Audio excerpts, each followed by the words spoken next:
Ibu ini masak pagi, siang, sore, belum lagi bersih-bersih. Satu momen itu beliau itu berjalan sampai bukan pincang sih, dingklang mungkin lah, kalau ya itu alasannya ya memang kecapean. Makanya saya melihat kondisi ibu, saya putuskan untuk ya udah ibu nggak usah bekerja lagi.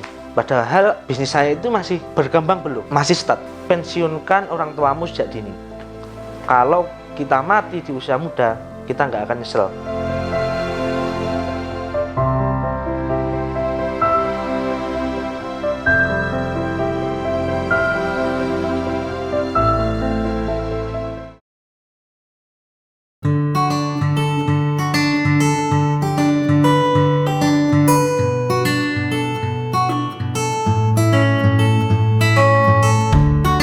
Assalamualaikum warahmatullahi wabarakatuh. Nama saya Arif Fatkur Rahman, owner dari Askia, berada di Kabupaten Tulungagung. Askia sendiri alhamdulillah sampai saat ini sudah memproduksi berbagai macam jenis busana muslim. Kita fokuskan untuk perempuan dan alhamdulillah sudah ekspor ke luar negeri. Usia saya sekarang 29 tahun. Saya memulai bisnis ini dulu dari usia 21 tahun.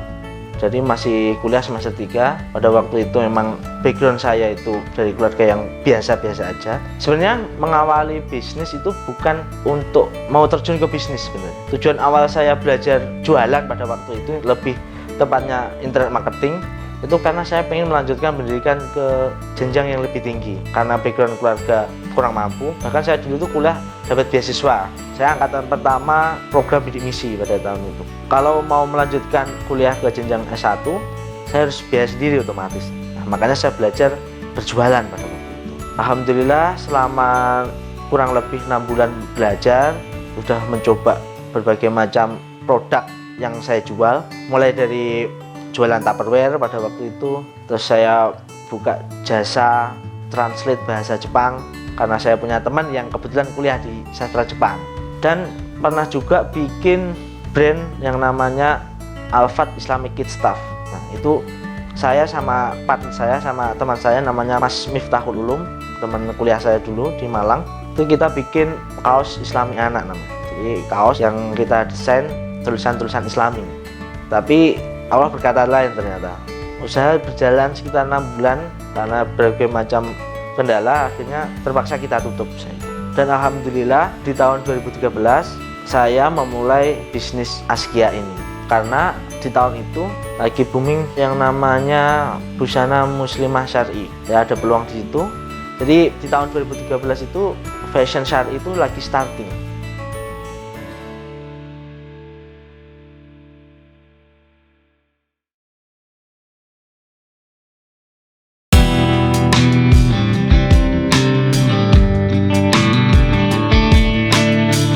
Awalnya sih gini, saya kan kuliah itu kebanyakan nongkrongnya kan di masjid pada waktu itu. Nongkrong doang, ilmunya nggak ada. Kebetulan juga teman saya itu salah satu distributor brand fashion syar'i. Beliau bercerita bahwasanya demand-nya sangat tinggi, tapi supply-nya kurang, belum bisa memenuhi demand yang ada. Akhirnya saya minta orang tua, Pak, saya minta uang 100.000 buat beli kain untuk bikin contoh baju. Saya kasihkan budi saya yang notabene memang seorang penjahit. Saya suruh bikin baju, ya saya ngasih referensi kayak ini, hanya dibikin. Bermodal satu baju dan bermodalkan pengalaman saya jualan kaos, saya langsung bikin akun Twitter jualan. Pada waktu itu tahun 2013 saya memang sangat seneng ngulik yang namanya Twitter. Jadi bagaimana naikin follower, bagaimana jualan di Twitter, bagaimana nulis di Twitter, itu saya hampir tiap hari itu belajarnya itu pada waktu masih di Malang. Tepatnya di rumah ini tetangga saya juga bikinnya awal-awal itu. Saya masih ingat, saya foto satu baju jebret di depan rumah, saya bikin akun jualan Twitter, saya bikin logo asal-asalan di Photoshop, saya mulai nge-tweet. Beberapa hari saya beranikan diri untuk open pre-order. Produk pertama saya itu alhamdulillah di minggu pertama terjual sekitar 10 baju. Alhamdulillah semakin hari semakin banyak yang terjual. Kalau pengalaman saya, kuncinya itu di sini. Baju saya itu bukan baju yang bagus sebenarnya. Baju pertama kali, bahkan baju cacat. Kenapa? Karena kita kan pakai bahan yang kalau orang berada di industri fashion mungkin tahu namanya bahan chiffon. Bahan chiffon itu bahan yang tipis, yang harus pakai puring.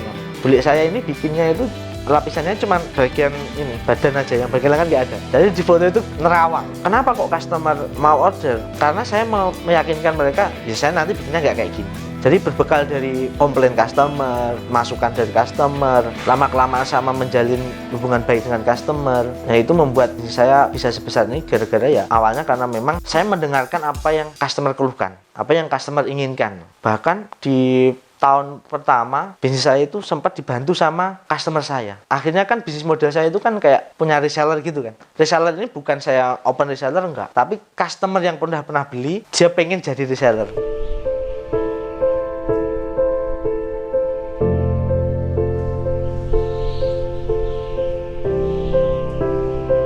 Saya ini menjalankan bisnis itu enjoy sebenarnya. Memang ya namanya small business ya, cuman bermodalkan satu baju uang 100.000 pada waktu itu. Produksinya di Tulungagung, kirimnya dari Malang. Jadi setiap minggu saya pulang ke Tulungagung, terus bawa barang jadi ke Malang untuk dikirim dari Malang. Nah itu naik bis. Di bulan ketiga mulai kerasa mas, barang yang saya bawa mulai banyak, sampai 3 karung. Semakin berat ini barang bawaannya naik bis ini. Akhirnya saya memutuskan untuk pulang ke Tulungagung, untuk fokus ke berbisnis. Dan kuliah saya akhirnya saya tinggalkan. Saya OD mas, ODW. Pada awalnya nggak pingin, tapi ketika pulang Tulungagung, saya memutuskan untuk memberanikan diri, minta ke orang tua saya untuk sudah tidak lagi bekerja. Kan background orang tua saya ini kan pengasuh panti asuhan. Yang namanya pengasuh panti asuhan, kalau ibu itu tukang masak, bapak tukang ngimami langgar lah, istilahnya musolanya panti. Ibu ini masak pagi, siang, sore, belum lagi bersih-bersih. Sampai satu momen itu beliau itu berjalan sampai bukan pincang sih, dingklang mungkin lah, kalau ya itu alasannya ya memang kecapean. Makanya saya melihat kondisi ibu, saya putuskan untuk ya udah ibu nggak usah bekerja lagi. Padahal bisnis saya itu masih berkembang belum, masih start. Pada waktu itu saya masih ingat penghasilan masih sebulan itu dari jualan sekitar 3 juta. Saya punya orang tua saya 2, punya adik 3. Ya penghasilan keluarga saya dari panti itu tadi. Ketika saya nyuruh orang tua untuk tidak bekerja, otomatis 3 juta ini untuk makan, mikir nih ngembang nih bisnis istilahnya kan. Adik saya masih sekolah kalau nggak salah pada waktu itu. Mungkin biaya sekolah juga. Ya alhamdulillah keputusan saya ini direstui sama orang tua. Jadi kalau saya boleh bilang restu orang tua ini bukan hanya penting tapi memang utama. Mungkin ini di tahun-tahun awal saya istilahnya memutuskan untuk jadi tulang punggung keluarga itu memang susah mas. Ikhlas itu susah. Saya di umur 21, 22. Saya melihat teman-teman saya itu pegang gadget baru, main sana sini. Saya berbisnis, ya saya berjualan lah istilahnya. Untuk orang tua, alhamdulillahnya gini, orang tua saya ini meskipun saya yang nyari uang, tapi alhamdulillah dibantu sama bapak. Ya bapak bantu packing, bantu ngirim, gitu-gitu. Istilahnya tim awal ya orang tua sendiri, adik-adik. Ini satu keluarga ngurusi ini untuk nyari uang untuk makan. Istilahnya gitu. Karena rumah semakin sesek sama bahan sama baju itu mulai berantakan, kacau. Terus saya kepikiran, gimana saya kok nyewa tempat ini. Terus akhirnya 1 orang karyawan. Alhamdulillah akhirnya saya nyewa tempat dan nyari 1 orang karyawan.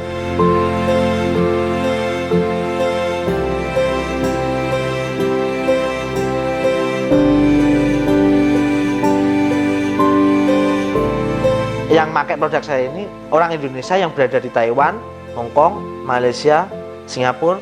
Dari 4 negara ini yang paling banyak. Nah, mereka itu ternyata berkumpulnya di Facebook. Ketika saya jualan di Facebook, nyantol lah orang sana. Kirim sana, orang suka. Sana mau jadi reseller. Reseller itu berawal dari konsumen yang puas dengan produk saya. Akhirnya mereka mau jualan. Alhamdulillah di tahun 2016, 2017 itu produk saya memang top of mind-nya di sana. Di antara brand lain, yang paling besar marketnya itu brand saya, Askia, di Taiwan, di Hong Kong, Singapura gitu. Karena ternyata di sana itu juga setiap minggu itu sering ada pengajian dan istilahnya itu kayak kalau di sini Car Free Day mas ya. Kalau di sini itu ada kayak kumpul-kumpul di lapangan. Nah, ketika orang pakai baju itu langsung kok apik ya kelambimu itu. Belinya di mana? Nah, akhirnya nyebarnya lewat itu, lewat dari perkumpulan orang-orang itu. Terus dari Facebook juga. Produk saya kirimnya itu kan satuan mas ya. Ya kayak kita beli baju dari luar negeri terus masuk ke Indonesia itu aja sih. Ya, bisnis saya itu belum besar banget juga sih. Yang sekali kirim kontaineran itu enggak. Jadi kirimnya satuan, paling banyak paling karungan. Ternyata juga ini ngirim barang ke sana itu juga bisa gitu loh. Maksudnya dengan satuan itu mudah juga gitu.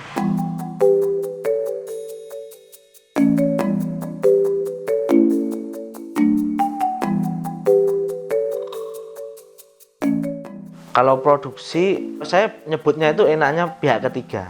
Produksi saya ini di bawah saya langsung, Tapi kita bayarnya ke mereka itu satuan, bukan gaji bulanan enggak. Jadi borongan istilahnya kalau di sini. Berawal dari bulik saya sendiri, terus akhirnya dia kewalahan nyari tukang jahit lain, disuruh jahit gitu. Produksi saya ini bersentral pada orang-orang terdekat, saudara, tetangga. Saya minta tolong kepada tetangga yang mungkin ya memang punya background penjahit juga gitu. Memang banyak banget juga yang bisa jahit di Tulungagung itu. Sebenarnya di beberapa tahun yang lalu sempat saya berpikiran untuk bikin tempat produksi sendiri. Alasannya ya satu untuk biaya lebih murah pastinya. Yang kedua kecepatan mungkin. Tapi misalkan keputusan saya itu dieksekusi, ada orang yang kehilangan pekerjaan. Siapa ya tukang potong kain di masing-masing produksi itu tadi. Saya kan sampai sekarang itu kurang lebih ada 9 tempat produksi ya. Dan masing-masing tempat ini kan punya tukang potong kain sendiri-sendiri. Terus berawal dari bisnis saya itu ya istilahnya dapat bantuan dari orang lain, kok saya mengambil alih dengan niatan misalkan untuk menghemat sedikit rupiah ya, tapi nggak gelo orang lain kok nggak enak. Akhirnya saya putuskan untuk tidak melakukan itu. Akhirnya sebenarnya saya nggak baik-baik juga sih, maksudnya bukan orang yang baik gitu. Kalau dibilang misi sosial, saya nggak pernah bermisi ke situ. Ya saya awal bisnis ya saya nyari uang untuk orang tua itu ya karena memang saya sebagai anak saya merasa punya tanggung jawab untuk menafkahi. Bahkan saya punya kalimat yang untuk saya pegang diri sendiri, pensiunkan orang tuamu sejak dini. Kalau kita mati di usia muda kita nggak akan nyesel. Jadi itu kata-kata yang saya pegang. Saya itu sering ngomong mungkin ke teman-teman itu, kalau yang jualannya agak banyak itu sih orang tuamu kok kayak bolong. Ya nggak semua orang mungkin bisa ya mas ya, dan gak semua orang juga orang tuanya seperti saya gitu loh. Banyak juga orang tua yang memang sudah punya penghasilan bagus. Orang tua saya memang pekerjaannya ya dulunya seperti itu. Sebenarnya bekerja di panti istilahnya pekerjaan yang baik karena kita ngopeni anak yatim kan, berpahala juga. Mungkin barokah ngopeni anak yatim orang tua aku juga itu mungkin yang membuat saya bisa seperti ini.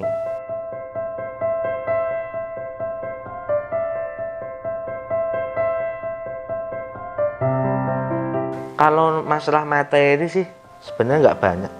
Apa yang saya kasihkan orang tua itu menurut saya bukan kebanggaan buat saya. Lumrahnya orang tua ngopeni anaknya, itu aja.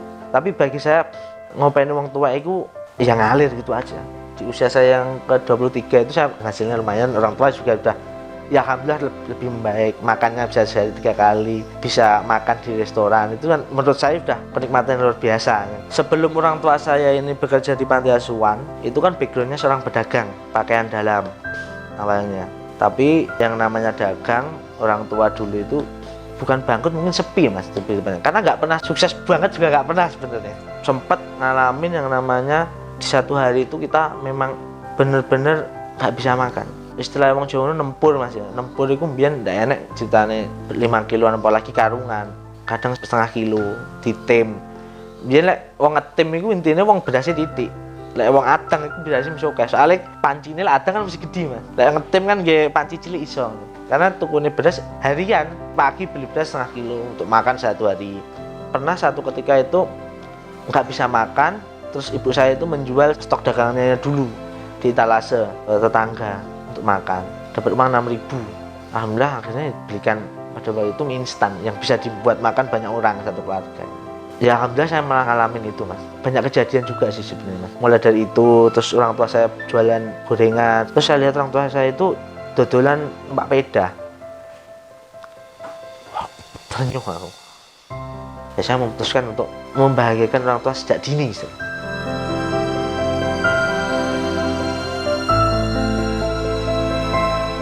Saya pengen nikah, saya ngomong ke ibu saya, bu saya pengen nikah. Oh jose, saya pengen nonton ibu sih di tahun itu. Ya alhamdulillah, ya saya nurut aja, belum direstui. Tapi ternyata kata-kata orang tua saya ini bener. Mungkin banyak cerita di dalam pernikahan itu kan si istri cemburu kepada mertua misalkan, karena mertuanya dikasih uang. Kadang kan ada yang seperti itu ya. Tapi berjalannya tahun itu saya punya strategi bagaimana ketika saya nikah itu untuk menghidupi orang tua saya itu sudah saya alokasikan dari bisnis, bukan dari gaji saya pribadi. Jadi gaji saya pribadi 100% untuk istri. Jadi orang tua sudah dapat bagian sendiri dari bisnis. Ngomongin bisnis profesional mungkin saham lah istilahnya, punya saham di bisnis itu. Akhirnya ya alhamdulillah istri juga fine gitu. Kalau kesuksesan di bisnis itu mungkin bisa dipelajari banyak orang juga sih. Istilahnya kalau kita mau sukses bisnis ya kuncinya belajar dan banyak action. Itu kunci umum yang bisa semua orang lakukan. Bahkan hampir semua orang sukses ya seperti itu. Kalau diceritakan ya koyone cerita ngono oke. Termasuk keberhasilan Askia, salah satu faktor besarnya itu karena teman-teman ngopi saya. Teman saya sekolah dulu sama teman kecil, sama teman madrasah mas pada waktu itu. Berawal dari kita kan udah lama gak ketemu mas ya. Saya berada di Malang, pulang ke Tulungagung itu kayak reunian istilahnya. Terus ketemu lagi, terus banyak ada yang backgroundnya kerja di toko swalayan, terus ada yang kuliah, terus ngumpul. Kamu sekarang ngapain? Aku jualan. Aku mbok waraono, istilahnya kan gitu. Berawal dari ngopi, mereka tertarik untuk berbisnis atau berjualan. Ya saya tak kasih penawaran. Bagaimana kalau belajar jualan sekalian menjualkan produk saya? Karena kan yang mudah belajar langsung action mas. Kalau belajar terus masih bingung produk apa yang dijual, itu kan nanti lebih susah lagi gitu. Jadi belajar setiap malam minggu sambil evaluasi hasil jualannya seperti apa. Ada yang nggak punya HP saya support. Ya tak utangi sih, tak tukang HP nyoh wes. Nggak bayaran lah awakmus hasil jualannya. Ada beberapa orang yang seperti itu. Alhamdulillah semuanya juga berhasil sekarang. Bahkan tim saya ini jauh lebih pinter lagi jualannya daripada saya sendiri. Istilahnya perkembangan mereka itu sangat luar biasa. Ya alhamdulillah teman-teman saya yang saya ajak ngopi ini penghasilannya sampai 50 juta per bulan. Alhamdulillah bisa bikin rumah. Sebenarnya gini, tim saya itu kan nggak banyak mas ya. Di Askia itu ada namanya tim penjualan atau marketer namanya. Saya sendiri tidak pernah open marketer.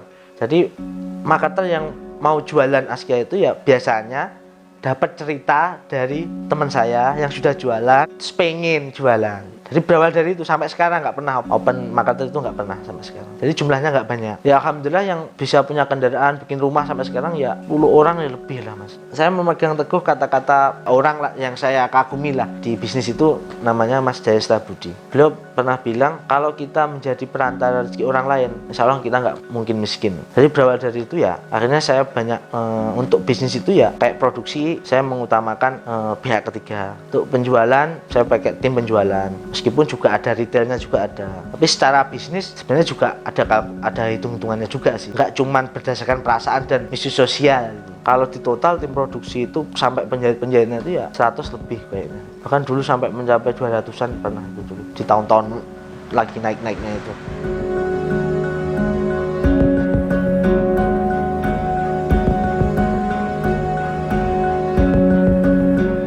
Cuma di bisnis fashion mas, saya banyak belajar bisnis itu yang bagus, yang umurnya panjang itu pasti mengedepankan branding daripada tren, apalagi bisa menciptakan tren. Cuman kalau posisinya di Askia sekarang mau nggak mau yang ngikuti tren juga akhirnya.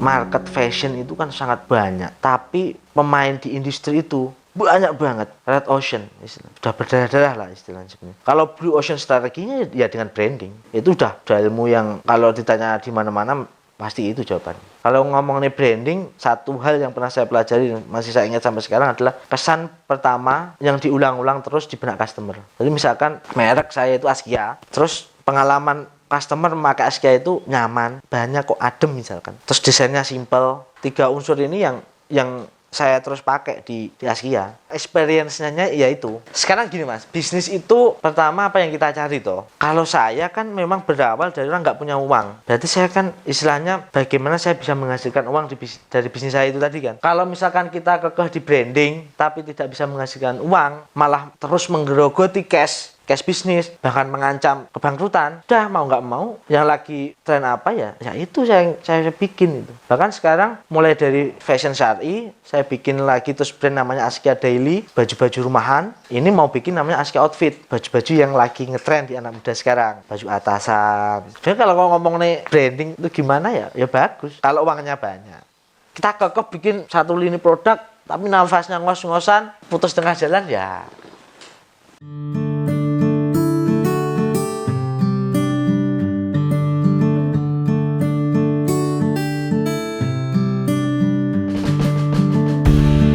Orang tua aku itu punya kebiasaan unik. Kedua orang tua aku itu tiap hari itu muter-muter naik mobil tanpa tujuan jelas. Kadang itu jajan, kadang enggak, muter-muter. Mereka udah seneng, alhamdulillah. Bu sama daripada kesel golekane pembantu piye? Enggak usah daripada aku nganggur. Tanya telepon dewe. Terus bapak itu tiap pagi itu sekarang di kebun. bungkus suket, terus engko macul-macul kecil-kecilan Mas. Lomboknya pas mateng ya wis dum-dumne dulure sapa gelem. Gedang kok ya dum-dumne dulure. Satu kebahagiaan sendiri Mas. Nggak mikir duit itu loh. Saya kayak orang mikir bebas finansial. Aku nyawang wong tua aku seneng ngono kuwi. Meskipun uangnya nggak banyak. Pas pada waktu itu saya pengen nikah, aku nyari Mas. Arep nikah itu karena teman-temanku sudah nikah, aku pengen nikah. Nyari. Tak kon golekne koncone adikku, koncone koncoku wis kabeh ndak gelem. Oke saya ndak gelem karo aku. Angel ya golek bojo ternyata. Padahal aku nyes pede. Aku rasa diet gemuk sampai sekarang ini, tapi sekarang kan udah nikah alhamdulillah. Dulu belum nikah gendut, pakaianiku yos lusuh lah istilahnya. Aku nggak pernah mikir cara berpakaian dengan ngejak uang nikah tenang angel. Aku misalnya aku bisnis, aku bisa nyari uang mandiri, insya Allah kok pengen beli bojo. Ternyata nggak semudah itu. Istriku yang sekarang si Camelia ini tak chat, sama siap nikah. Misal lulus kuliah kan, siap, jangan nikah karo aku. Jadi berawal dari situ dia bimbang akhirnya. Istriku itu yang deketin banyak Mas. Dari dulu emang kayak jadi pusat perhatian. Tapi mungkin yang ayo nikah mungkin nggak banyak. Awalnya ditolak. Faktor penting itu di orang tuanya. Orang tuanya bilang, ojo ditolak dhisik. Akhirnya dia ngasih syarat. Aku gelem nikah sama Dieto. Jadi aku selama 3 bulan ini diet kuat dari BB 95 sampai 70-an pada sampai nikah. Puncak bisnisku kesuksesan di Askia itu justru setelah nikah. Mungkin ada rezekinya orang setelah nikah Mas ya. Omset naik drastis itu setelah menikah. Dan saya sendiri punya prinsip bahwasanya sebisa mungkin istri itu dibahagiakan. Hari pertama nikah gaji itu sudah 100% ke rekening istri. Aku nggak pegang uang. Saya itu nggak pernah punya tabungan pribadi. Saat aku pengen beli mobil untuk istriku, untuk biar istriku nggak capek, nggak kepanasan, aku dan waktu naik motor, penjualan bisnisku itu naik. Ada uang untuk membelikan mobil untuk istri. Sama kayak rumah ini. Aku pengen punya rumah ini atau aku bangun rumah ini alasannya satu, karena istriku hamil. Alhamdulillah selang berapa bulan penjualan naik drastis. Saya melihat fase kehidupanku kalau dibilang sukses banyak uang mungkin enggak Mas.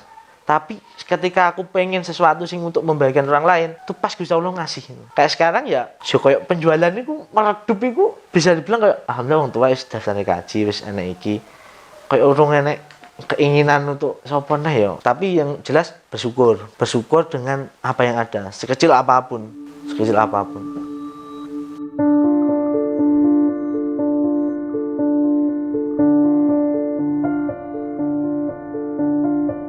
Saya selalu berpikir bahwasanya apa yang Allah kasih pada saya saat ini itu yang terbaik. Selalu berprasangka baik dengan takdir Allah pada kondisi kita saat ini. Bisnis itu banyak belajar sama Jaya Setiabudi. Beliau mungkin kalau Saman lihat saya itu kok bisnis cuma Askia gitu. Beliau pernah bilang ini, satu bisnis kalau disirusi dibesarkan itu sudah cukup, mencukupi keluargamu.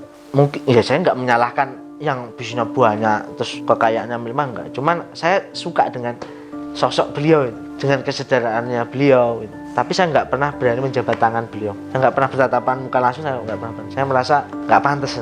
Tapi dari jauh saya memang benar-benar mempraktekkan apa yang beliau ucapkan.